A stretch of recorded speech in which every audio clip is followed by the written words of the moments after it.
You know, very often the host and his listeners start down the road of America going to hell in a handbasket. That seems to be a theme of our show and talk radio in general. But there's one saving grace, and I've tried to pay close attention to some of the, the media covers some of the major rulings of the Supreme Court. We get disappointed in Roberts and, wonder whether or not he's a bona fide conservative.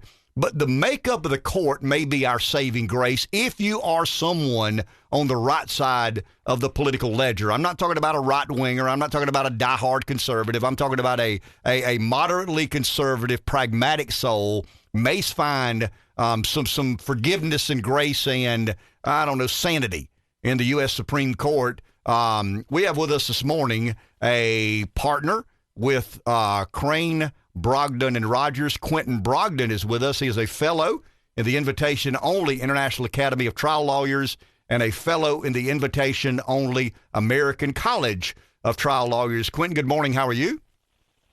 Good morning, Lieutenant Governor. How are you? I am doing well. So am I right to argue that our saving grace, it does seem like America is drifting further and further to the left, more sympathetic to big government, government intrusion, government involvement, but there seems to be a mindset amongst the justices of the Supreme Court that will balance or counterbalance some of the aggressiveness of the American political left.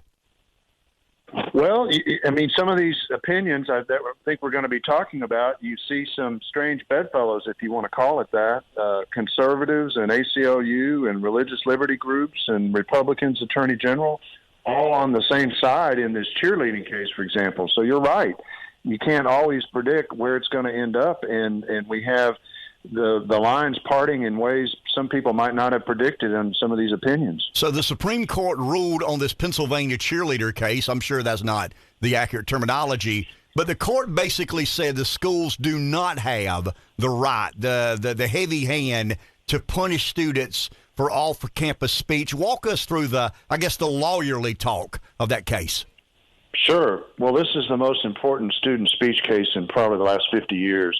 There was a case called Tinker in 1969 where the Supreme Court said that students could wear black armbands at school to protest the Vietnam War. But now we've got social media and all this off-campus speech and bullying and various things going on.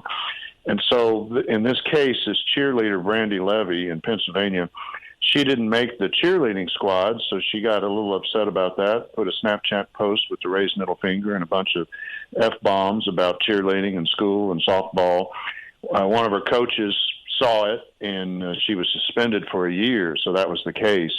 And it was an 8-1 opinion, and on the side of the cheerleader was the ACLU, conservative legal groups, religious liberty groups, 9 Republicans, Attorney General, and they all were arguing that the cheerleader had the right to have this off-campus speech, and she shouldn't have been suspended for the year.